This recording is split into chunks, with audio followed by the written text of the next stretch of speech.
Sahabat setia Glory yang dikasihi Tuhan, Shalom. Hari ini adalah Kamis 27 Februari 2025. Hari ini kita akan kembali menimba inspirasi hidup dari firman Tuhan yang akan kita renungkan, yang diambil dari Injil Markus 9 ayat 41 sampai dengan 50. Mari kita siapkan hati kita.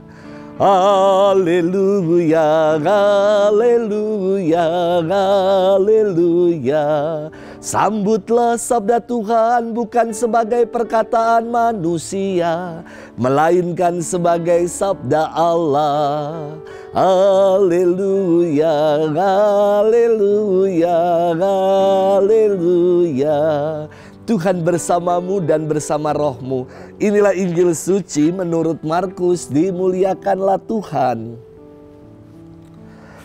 Pada suatu hari berkatalah Yesus kepada murid-muridnya, barang siapa memberi kalian minum air secangkir oleh karena kalian adalah pengikut Kristus, ia tidak akan kehilangan ganjarannya. Barang siapa menyesatkan salah seorang dari anak-anak kecil yang percaya ini, lebih baik baginya jika sebuah batu kilangan diikatkan pada lehernya, lalu ia dibuang ke dalam laut.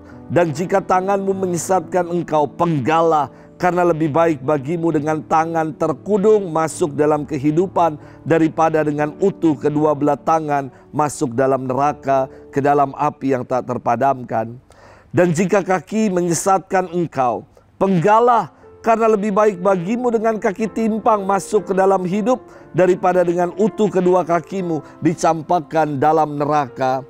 Dan jika matamu menyesatkan engkau, cungkilah, karena lebih baik bagimu masuk ke dalam kerajaan Allah dengan bermata satu, daripada dengan bermata dua dicampakkan ke dalam neraka, di mana ulat-ulat bangkai tidak mati dan api tak pernah padam. Sebab setiap orang akan digarami dengan api. Garam itu memang baik, tetapi jika garam menjadi hambar, dengan apakah kalian akan mengasinkannya? Hendaklah kalian selalu mempunyai garam dalam dirimu, dan selalu hidup berdamai seorang dengan yang lain. Demikianlah sabda Tuhan. Terpujilah Kristus. Sahabat setia Glory yang dikasihi Tuhan, Shalom. Saya tahu kita punya kenalan masing-masing. Namun, apakah saudara-saudari pernah dengar nama-nama ini? Tony Melendez, Nick Vujicic, Stevie Wonder. Ada juga dari Indonesia namanya Putri Aryani. Nama-nama yang saya sebutkan ini adalah pribadi-pribadi yang dikaruniai karunia khusus. Mereka disebut difabilitas, secara fisik tidak sempurna. Namun mereka banyak mempertobatkan orang-orang yang secara fisik sempurna namun mudah putus harapan. Melalui karya-karya dan perbuatan dari pribadi-pribadi yang saya sebut tadi, mereka membuka mata batin, mata hati kita untuk meyakini akan segala rancangan dan karya baik Allah dalam hidup. Sahabat setia Glory yang dikasihi Tuhan, hari ini di dalam firman Tuhan disebut 3 bagian tubuh, yakni tangan, kaki, dan mata. Apabila bagian-bagian itu justru menyesatkan dan menghalang-halangi kita untuk mengalami kesempurnaan hidup sampai menuju hidup abadi, maka lebih baik dalam firman hari ini kita pangkas, kita penggal, kita cungkil. Tentu maknanya bukan hurufiah. Ketika kita berdosa karena mata, terus matanya dicolok.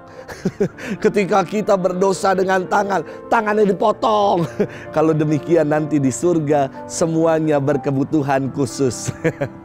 Makna sabda ini indah, yakni kita semua diminta untuk membuang, bahkan membasmi atau melenyapkan hal-hal yang menyebabkan kita jatuh ke dalam dosa.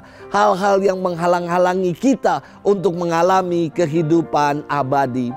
Jangan sampai karena satu bagian menyesatkan diri kita seutuhnya. Setitik nila dapat merusak susu sebelanga menurut pepatah. Maka dalam ilmu kedokteran ada yang namanya amputasi, yakni bagian tubuh yang rusak dipotong, dihilangkan agar tidak merusak yang keseluruhan. Demikian juga makna sabda Tuhan hari ini.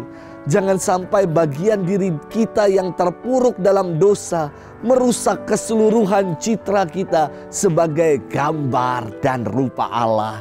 Sahabat setia Gower yang dikasihi Tuhan, di akhir firman, Yesus mengajak kita agar menjadi garam. Garam adalah kesaksian hidup yang memberi rasa asin, rasa enak, dan dapat digunakan untuk mengawetkan makanan. Demikian juga dengan keberadaan dan kehadiran kita sebagai pengikut Kristus. Kita diutus menjadi garam, bukan menjadi toksik, bukan menjadi troublemaker dalam hidup. Kesempurnaan hidup bukan terletak pada kesempurnaan fisik semata, tetapi kesempurnaan hidup dikaruniakan kepada kita ketika kita mau menaati apa yang menjadi kehendak Tuhan. Kita mau bersaksi di tengah kehidupan. Semoga itu yang mau kita perjuangkan. Selamat bermenung. Tuhan memberkati kita selalu dalam nama Bapa dan Putra dan Roh Kudus. Amin.